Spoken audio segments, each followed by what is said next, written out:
Good afternoon, everyone. Last year we were at Portland. ChatGPT had just been released, and a few months ago, and we did a session to talk about the basics of a large language model. What is it? How is it different to AI model? And we got a very good feedback. So that has incentivized us to come back and talk about a similar topic. For those of you who do not know about TNQ, we've been around for 25 years. We deliver post-acceptance publishing services and technology products to scholarly societies, commercial and open access publishers spread across North America, Europe, and the UK. We are based out of a very hot and exotic city of Chennai in the south of India. I am Abhi, I am the CEO of TNQ Tech, and I have the pleasure and privilege of representing 3,000 publishing and technology experts who form TNQ Tech. Do drop by our booth to know more about us. For today's session, as we were preparing for it, we realized we had picked a very difficult topic. Only because these questions that we are posing have so many different responses that it is impossible to cover anything conclusively in 30 minutes. So, we have picked some of those that are very relevant. The underlying technology is evolving so swiftly that it is extremely difficult to keep pace. Nevertheless, I want to acknowledge that we have borrowed from views of academicians and business leaders, but adjusted those ideas to our experience so far. This session has a very catchy title, The Coordinated Dance Between AI and Humans, and to present this session you have me, someone born with 2 left feet, and not even the faintest idea of a dance. So I thought I will enlist support from Neil, who heads our technology and clearly knows more about these things than I do, but apparently is as poorly endowed with dancing skills as I am. At a broad level, this is a discussion of how we are looking at leveraging AI and humans for optimal business outcome in a manner that is sustainable, ethical, and practical. I recognize this is a heavy topic, and we wanted to talk about something that isn't the conventional conversation at this conference. We recognize it could be a complete hit or a complete miss, but we will try and do our best and live with the consequences. Let me first tell you what we are not going to talk about. Enough is being discussed about the impact of AI on scholarly publishing, so we are staying away from it beyond using some examples. Enough people are talking about AI-powered products that they have developed. We will talk about TNQ products when you meet us at our booth and not at this session. Enough people are predicting the future of AI. We are most definitely not. If I can predict the future of AI with any level of certainty, I would not be at SSP. We are also not talking about the ethics of AI, largely because that is a very specialized area and there are better people who are trying to figure it out. But partly also because ethical considerations are so fundamental to the use of AI that I'll be repeating that after every statement or every framework. So please assume that ethical considerations form the backbone of anything and everything to do with AI, and it is implicit in today's talk. So what are we talking about? You will agree when I say that one should not use technology just because it is available. We should use technology when we can be sure that it is useful and safe to use and when the value is clear and apparent. Today we'll be sharing our experience with you of how we determine value in the world of AI, both from technology as well as from humans, and multiple combinations of both these resources. And a large part of using something effectively is to know what it is capable of, but also what it is not capable of, when to use it and when not to use it. Today's session is in 4 segments. The first and the most important is explaining what is it about humans that makes us indispensable in the world of AI. It seems obvious, but it is nevertheless something we should keep talking about. Then Neil will talk about LLMs and what makes them unique. More importantly, what does this uniqueness mean in terms of the context of work that we do? How should we compare LLMs with conventional technologies, basically? I will then talk about a mental framework that we have been using to determine when to use AI and how to use AI. And then Neil will take the final segment to talk about the human-AI dance, the synchronization of it, and in that process, derive an outcome that is meaningful, useful, and safe. So, human value. The first thing to explore is this. In a world where the relevance of AI is increasing, the question of human relevance becomes even more pressing. So the question is, why is human involvement as yet indispensable? An easy answer to this question is to look at the difference between AI and human. This quote from Albert Einstein beautifully captures the distinction between the intuitive and rational mind, which in my understanding is the most significant difference between AI and humans. AI lacks creativity and intuition. AI lacks emotional intelligence. And AI wasn't even a term as it is today when Einstein was alive. Underpinning AI is statistics, making predictions based on data and patterns, finding logic and reasons that exists within that data and pattern. AI is rational. It is no doubt powerful, but it lacks nuances and it lacks the ability to make decisions that combines data or fact with context and intuition. Basically, it lacks out of box thinking, quite literally. While it is great with data processing, pattern recognition, and future advancement will only make AI more sophisticated with better rational outcome, it is unlikely to replace humans. Well, all of that is very generic though, and that's something that you all know already. There is nothing new in what I have said so far. So I thought we will pose a more difficult question, which is the relevance in the context of work to understand the value of humans in the world of AI, which is a simple matter of trust. The question to ask therefore is, can we trust AI in a manner we trust humans? If the answer to that is yes, that is a huge endorsement for AI. If we can't, we need to understand why we can't trust AI. I will use two arguments to explain the prevalent view on this matter, the matter of trust. Please remember, ethics and everything to do with it is implicit and is not being discussed here. The first is the matter of bias. Everyone talks about the bias that plagues the AI system because, and because of those biases, you can't trust AI. Well, as humans, we also have our own biases. All of those biases are represented by our views. All of those views form content that goes on the internet, and that's the content that AI has used for its training. So essentially, the bias that the AI system has is a reflection of our own biases. So if we have bias and AI has bias, what is the problem? The problem is that whilst humans have bias, we also have the ability to recognize them, reflect on them, and adjust through conscious effort. We have the ability to consciously review data in a completely different context, add emotional intelligence and intuition to it, add subjectivity, empathy. We have the humility to accept that our learning may be flawed, and then do something that may not have a precedence, something that may not follow a data-based pattern.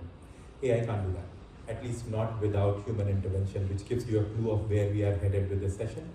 AI will need a lot more data to change their decision. Even in a conventional rule-based technology that we are also used to, you could just add a line of code to alter a decision. But an AI model needs a huge amount of data to override their current bias. And preparing that data is expensive and challenging. And who knows, this new data that AI is trained on can potentially lead to a completely different kind of bias. And more importantly, biases with AI without corrective measures may just keep getting amplified, which is a real risk that many people have already experienced. That can lead to unintended consequences. The first issue of trust is with the bias. The second matter that we can discuss is what is commonly known as explainability.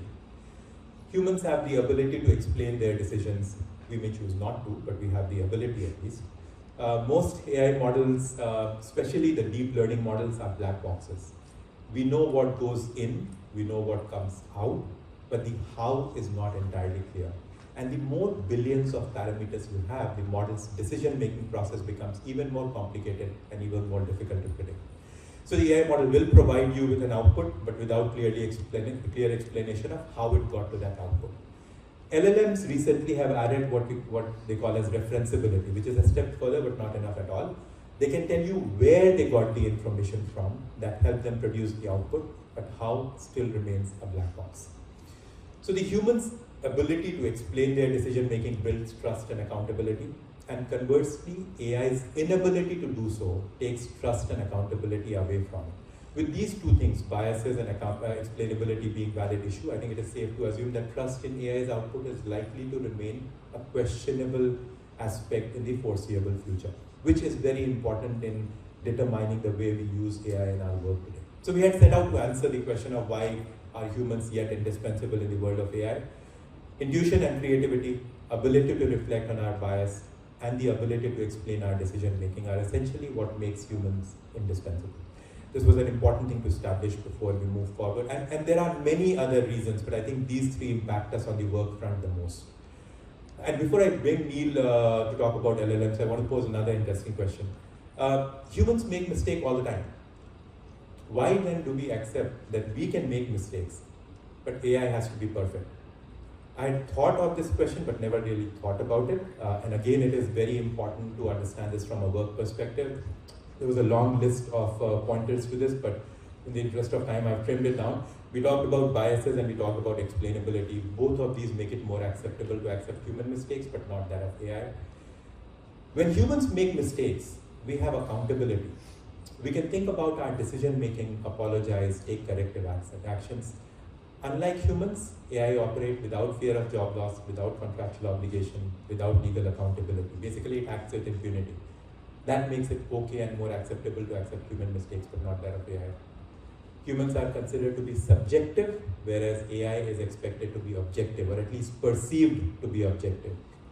That perception of objectivity also leads to the expectation of a flawless performance, which in a convoluted manner allows us to trust human mistakes, but not that of AI. And finally, a quote from history that sums it all. Historically, humans have been the decision makers, and societal structures are built around human authority and discretion. AI, being a relatively new entrant, is held to a higher standard to prove its reliability and safety. So the distinction between AI and human that leads relevance to humans in the world of AI is what we have discussed so far. But now let me ask Neil to come and talk about LLMs. What is unique about them that is obvious but not that obvious? Neil?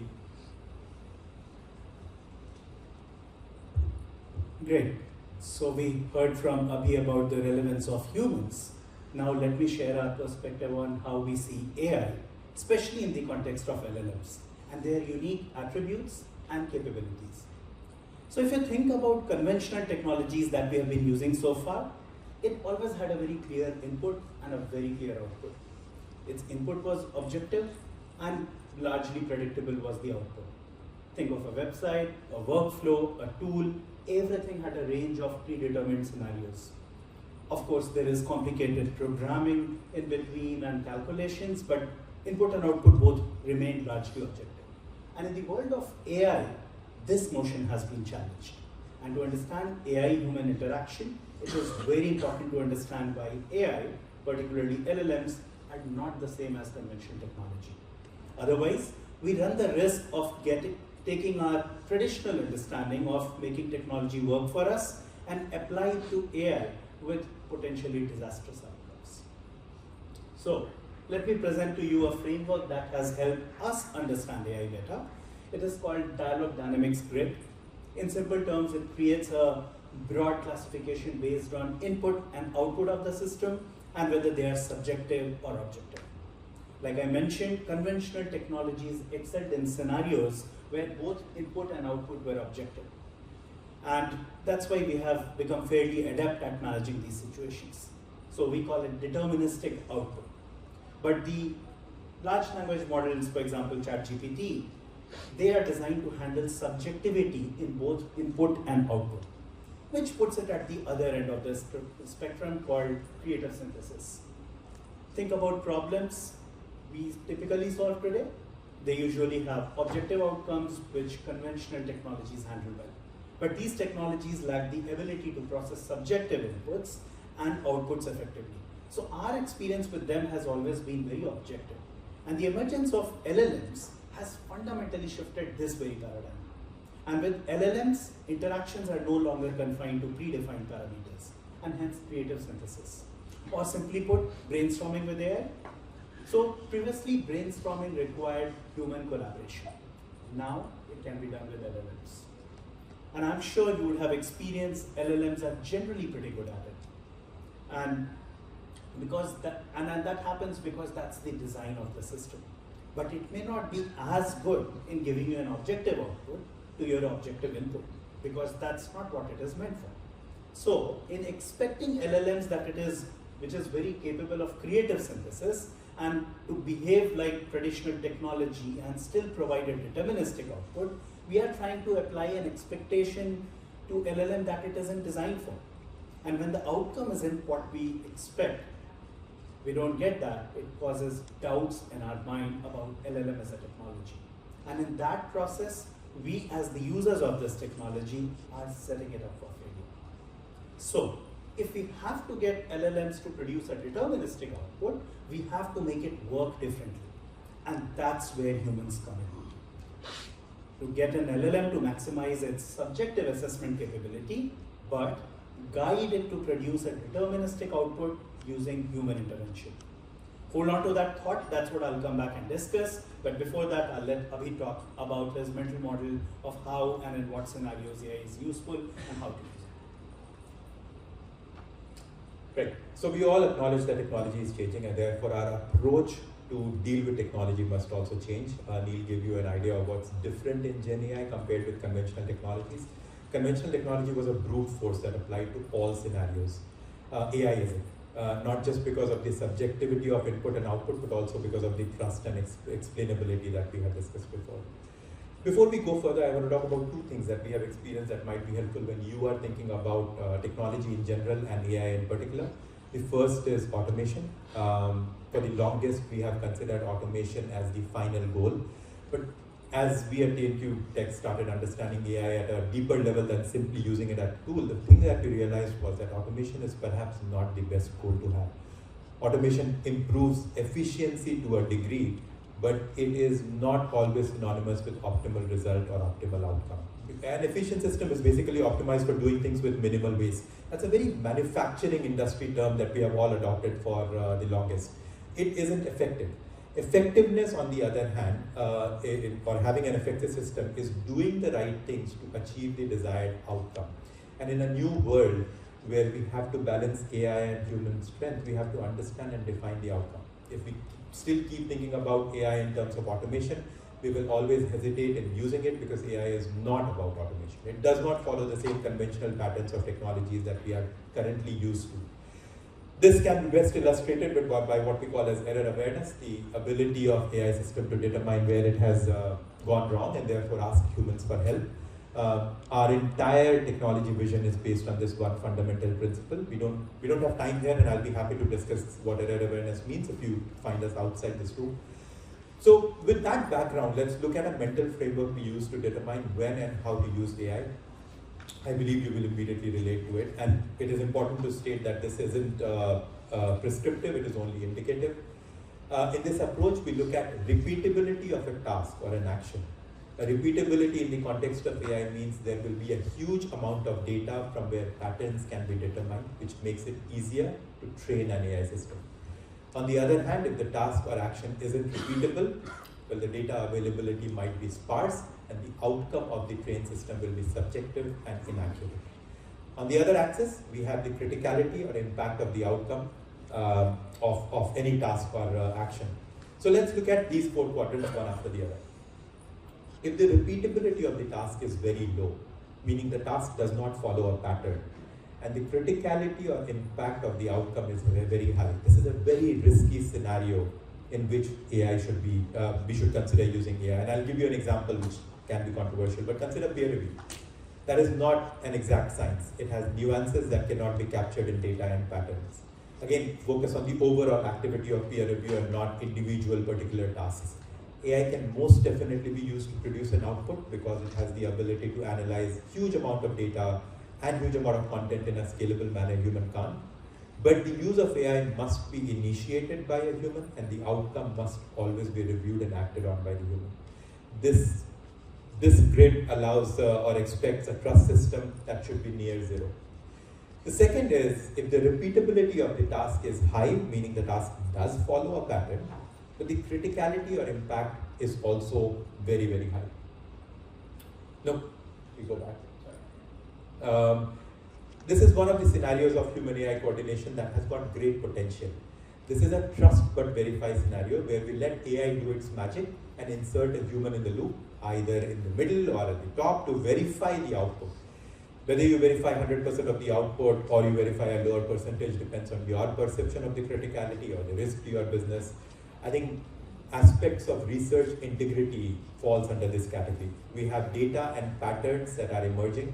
AI is able to predict pattern-based behavior, but to take action on the output of AI without human oversight remains very risky.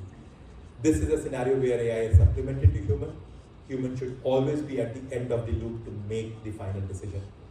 The third scenario is where the repeatability of the task is high, meaning the task does follow a pattern, but the criticality or impact of the outcome is relatively low.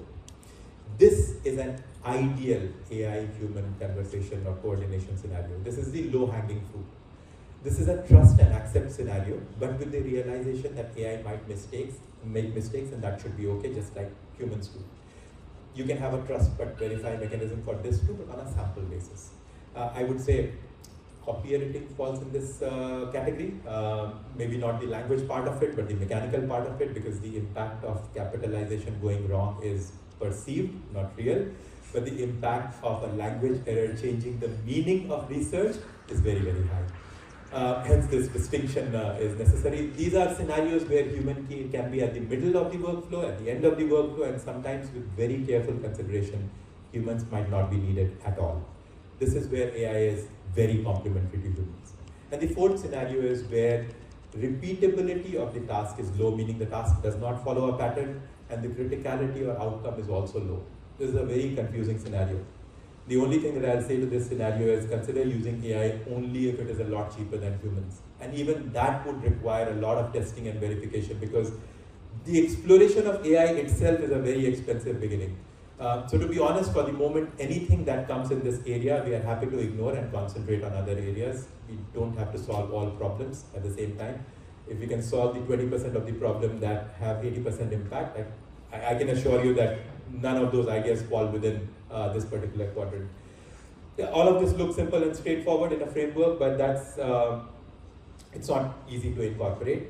Still, the reason why it is important to discuss this is at least this gives us a basis to have a preliminary conversation for elimination. We know what we should not concentrate on when thinking about our AI strategy, and why we should not concentrate on that. In our world, in this quadrant that we are concentrating on, and we recommend that you also explore scenarios in your business that fits this particular quadrant, and you are likely to find very low-hanging fruits where AI can be used. That done, let's look at the actual AI-human interaction. What kind of interactions are possible? For that, let me ask Neil to come back again. So let's delve into the roles of human, AI, and LLMs in our workflows. As we explore this dynamic partnership, we have found some key approaches that help us leverage the strength of both of these entities, human and AI, and their expertise. Now, the key problem to solve is, what is the optimal mix of human and AI in a workflow for most effective business outcome? Let's do so in the context of having deterministic output, which is mostly relevant for the enterprise businesses. If you take a moment and think about all you want within publishing, a large part of that will fit in deterministic output, and that quadrant, which I had spoken about. Meaning when the input is objective and the output expectation is also objective. Subjectivity exists in many areas, but those are the ones where ethical considerations are very high. And so until those are sorted, let's still look at the deterministic output areas to drive effective output. But before we talk about how to use humans in the workflow, let's talk about two kinds of human AI interactions which have a lot of nuances that a Harvard professor aptly terms as cyborg and centaur. And don't be scared by the terms, although there is an element of futuristic dystopia associated with the term cyborg. And who has told us that cyborg is akin to dystopian world? The true and authentic source of scientific information? Hollywood movies. The centaur approach involves a clear division of labor, where humans and AI each handle the task they are best suited for. For instance, I might decide on the statistical technique for an analysis, and then let AI produce the graph and charts. This strategic division of labor ensures that strengths of both human and machine are utilized optimally. This can happen multiple times in a workflow, where the human decides on a direction, AI executes it, and again, human decides on another direction, and AI executes it all over again, until the final outcome is achieved. Here, the human is largely in the control of input and output, and AI takes a supportive role, where AI is only directed by humans. Now, the other one is the cyborg approach. Here, human and AI work in a deeply integrated manner, with tasks being shared and passed back and forth. Let's take the scenario of creating a complex research discovery. The cyborg approach would have AI and humans working together throughout the process, and it would be closely fused together with a lot of interdependencies between them. And human will ask an initial research question. For example, Here's a PhD thesis that I'm thinking about. What do you think? AI will look at the million of research material it has at its disposal, and it will propose some direction. Now, the process for humans will take months or years. But then depending on AI output, human can engage and provide for the instruction and keep iterating, and all of that process becomes much shorter. It takes, otherwise which would have taken much longer to achieve. Now, let's take another daily use example. All word editors, MS Word, Google Docs, and phone editors, they all come with auto suggestions and autocomplete, where I might start a sentence and let the AI complete it, continuously refining the output together, and over a period of time, the boundary of who is helping whom blurs. And both these scenarios present a significant risk. What is that risk? Research indicates that when AI works really well, it boosts average human performance. This is a significant source of excitement about AI.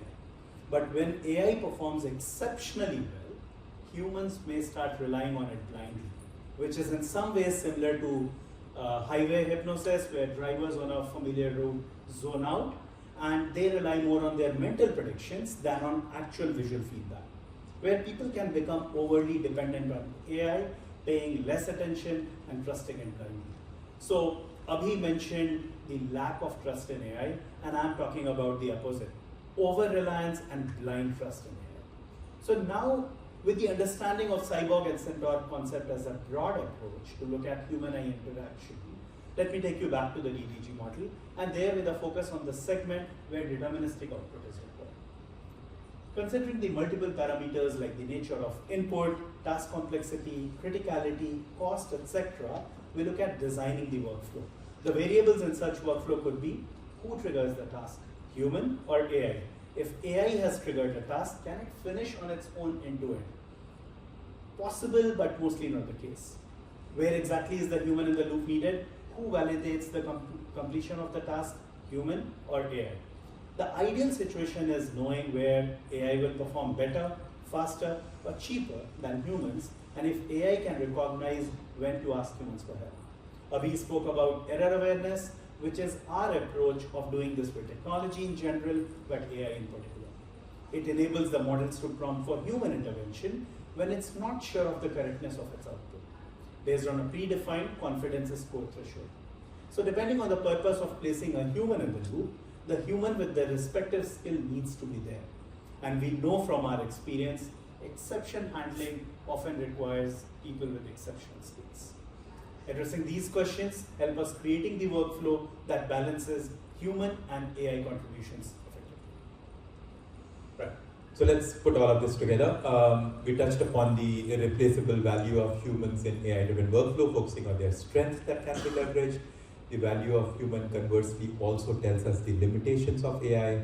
We then explored how large language models handle subjectivity, and therefore the need for us to understand that before making it work in situations that requires deterministic output, horses for courses.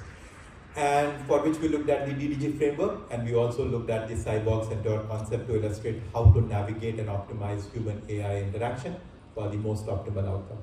There is no specific workflow of AI-human interaction. You will have to accept and assume that multiple such workflows will exist and will eventually be needed to achieve any effective outcome for your work. In the AI world, focus should be on effectiveness of the solution. Efficiency will come as a byproduct. When integrating AI and human intelligence, we also need to consider broader organizational context. The success of AI implementation hinges on us doing the hard work of changing our culture. This change requires an AI-first mindset from every person in the organization, with the understanding that it is only with human-AI coordination that we'll be able to effectively use AI. This is what we are aiming for in our new brand identity of TNQ Tech, fostering an AI-first mindset, ensuring that the value of human and the value of AI is clearly articulated.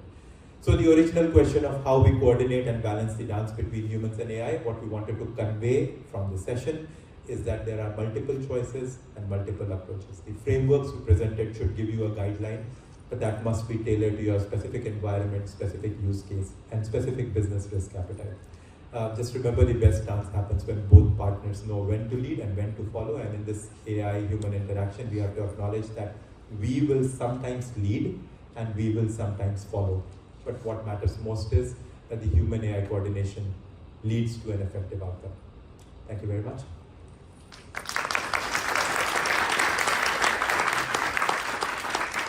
If there are any questions, we can also be outside and discuss this. I understand this is a very unconventional topic, but I think as we all look at just using and consuming AI in multiple conversations, what we have found is people do not understand where we have to use AI. And it just appears to be a hammer to every nail. And we thought it is important to tackle that scenario of helping people understand the contrast between AI and conventional technology, AI and humans. I hope it gave some value. Thank you very much.